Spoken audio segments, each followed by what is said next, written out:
Kalau kamu merasa berani, dengarkan baik-baik. Ini bukan sekedar permainan. Ini adalah ritual yang bahkan warga desa pun tidak berani menyebutnya. Dan orang yang membuat jalangkung ketujuh tidak pernah sepenuhnya kembali.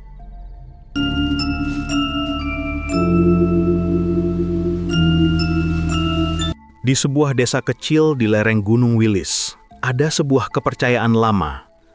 Jangan pernah membuat jalangkung lebih dari 1, dan jangan sekalipun membuat 7. Karena 7 berarti memanggil tamu yang tidak lagi terikat dunia. Cerita ini dimulai dari seorang pemuda bernama Raka, seorang mahasiswa yang sedang menyelesaikan skripsi bertema antropologi budaya. Demi konten dan tugas, ia mencari ritual kuno yang masih bertahan di pedesaan.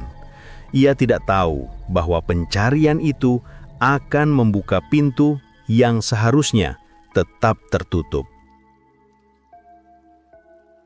Raka tiba di desa Sendang Kereta, desa yang bahkan tidak tertera di peta digital. Penerangannya minim, rumah-rumahnya terbuat dari kayu tua dan setiap pintu rumah memiliki ikat janur kuning berbentuk lingkaran. Saat bertanya kepada warga tentang jalangkung, wajah mereka langsung berubah pucat. Di sini tidak ada permainan seperti itu, Nak. Jangan cari sesuatu yang sengaja kami kubur. Hanya satu orang yang mau berbicara. Mbah Ratri, janda tua dengan mata cekung dan suara serak seperti diseret dari dalam tanah. Ia berkata, "Kalau kau nekat, aku hanya bisa mengingatkan, tamu dari jalur ketujuh tidak pernah pulang sendiri." Raka mengira itu hanya mitos. Ia semakin penasaran. Mbah Ratri memberi Raka tempat tinggal. Rumah kayu besar yang dulunya milik kepala desa pertama. "Jangan buka kamar paling ujung," katanya. "Dan jangan keluar rumah kalau kau dengar suara boneka kayu jatuh." Malam pertama, Raka tidur dengan nyenyak. Hingga suara benda kecil berguling. Ia mengintip dari kamar. Di ruang tamu, tampak boneka kayu kecil tergeletak, seperti jatuh dari atas meja. Raka mengabaikannya. Sampai ia sadar, boneka itu tidak ada ketika ia masuk rumah pertama kali. Di hari berikutnya, Raka bertemu 3 pemuda desa. Dimas, Ganda, dan Randy. Mereka mengaku pernah melakukan jalangkung saat kecil. Dimas berkata pelan, "Dulu ada 7 boneka, sekarang tinggal 6. 1 hilang sendiri." Mereka menyimpan ke-6 boneka itu di gudang tua. Bentuknya aneh. Wajahnya panjang, bibirnya dijahit, dan kepalanya berhiaskan rambut yang tampak seperti manusia.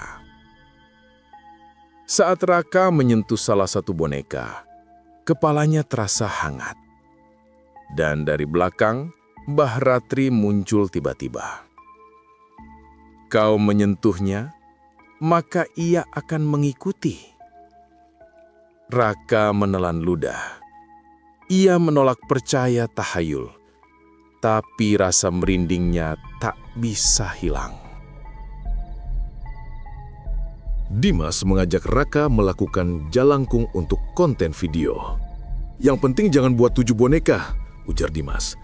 6 sudah cukup bikin bulu kuduk berdiri."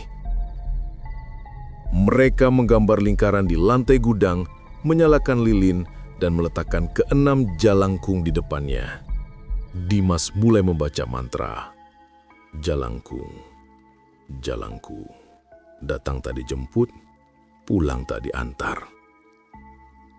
Lilin tiba-tiba menyala lebih tinggi.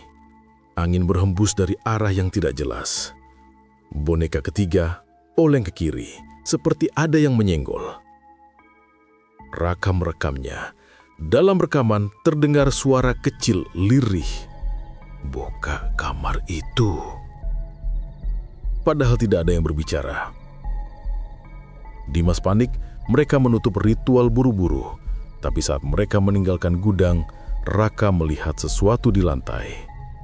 Boneka ketujuh yang tidak pernah mereka buat. Boneka ketujuh ini berbeda. Ada kain merah melilit tubuhnya. Mata kacanya retak, tapi tatapannya terasa hidup. Mbah Ratri marah besar ketika melihat boneka itu dibawa ke rumah. Itu bukan boneka, itu wadah. Kau sudah memanggilnya. Raka mencoba menenangkannya, namun wanita tua itu hanya mengeleng dan berkata, "Kalau ia sudah memilihmu, maka kau tidak akan tidur tenang lagi." Malam itu, Raka mendengar suara ketukan.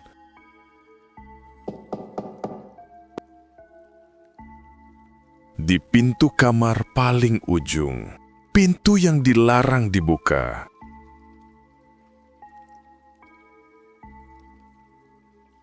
Momennya makin tegang. Dimas datang ke rumah, pucat. "Raka, semua boneka hilang dari gudang.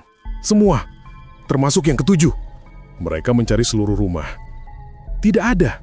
Sampai Raka terpeleset di lorong, lantai licin, dengan jejak kaki kecil berwarna hitam. Jejak itu menuju pintu kamar terlarang.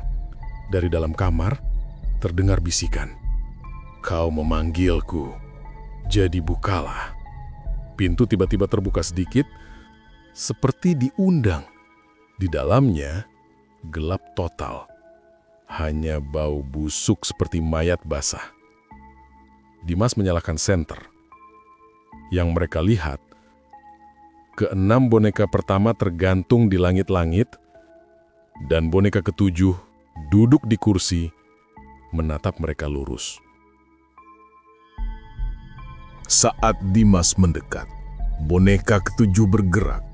Kepalanya menoleh perlahan, hingga terdengar bunyi krek, krek. Tiba-tiba, lampu padam.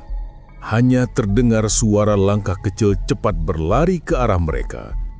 Ganda yang baru masuk ke rumah berteriak dari luar, "Cepat keluar! Keluar!" Saat Raka keluar, Ganda pingsan melihat sesuatu di belakang Raka. Mbah Ratri datang sambil membawa kantong kain hitam. Kau harus tanya padanya apa yang ia inginkan. Raka ketakutan. Tapi boneka ketujuh kini sudah berada di depan pintu kamar. Berdiri, tidak tergantung, tidak duduk, berdiri. Boneka dengan kaki. Dengan suara seperti nafas pecah, boneka itu berbisik, "Satu jiwa untuk satu pintu." Mbah Ratri akhirnya menceritakan kebenaran. Dulu, Desa Sendang Reta memanggil roh penjaga untuk melindungi desa dari wabah. Panggilan dilakukan dengan 7 wadah, 7 jalangkung. 6 roh penjaga kembali. Yang ketujuh bukan penjaga. Ia adalah roh lapar, entitas yang ingin hidup kembali lewat tubuh manusia. Ritual ditutup, boneka ketujuh dikubur. Desa membuat larangan untuk selamanya. Tapi Raka dan para pemuda telah membangkitkannya.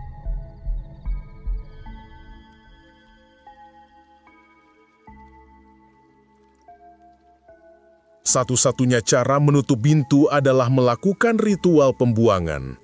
Ritual dimulai tepat tengah malam.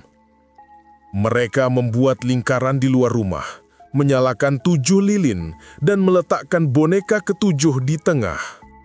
Namun boneka itu terus bergerak. Lilin padam satu persatu. Dari hutan, terdengar langkah, bukan satu, tapi banyak. 6 boneka penjaga muncul sendiri, berjalan dengan cara terhuyung namun cepat. Mereka mengitari lingkaran, mencegah boneka ketujuh kabur. Raka harus membaca mantra penutup. Kembalilah ke tanah yang tidak bernama. Namun boneka ketujuh mengeluarkan suara seperti tangis. Tiba-tiba Dimas tersedot ke tengah lingkaran. Tubuhnya membungkut seperti ditarik. Raka harus memilih, menyelamatkan Dimas atau menutup pintu selamanya. Mbah Ratri berbisik keras. Kalau pintu tidak ditutup, ia akan mengambil lebih banyak dari 1 jiwa. Dengan gemetar, Raka menutup lingkaran dengan garam dan menyelesaikan mantra. Teriakan Dimas menggema, lilin ketujuh menyala sangat tinggi. Lalu, semuanya padam. Hening.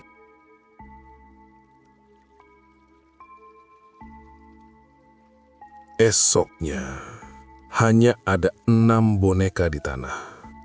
Boneka ketujuh dan Dimas hilang tanpa jejak. Desa kembali tenang, seolah tak ada apa-apa. Raka kembali ke kotanya. Namun setiap malam, ia mendengar suara kecil mengetuk pintu kamarnya di kontrakan.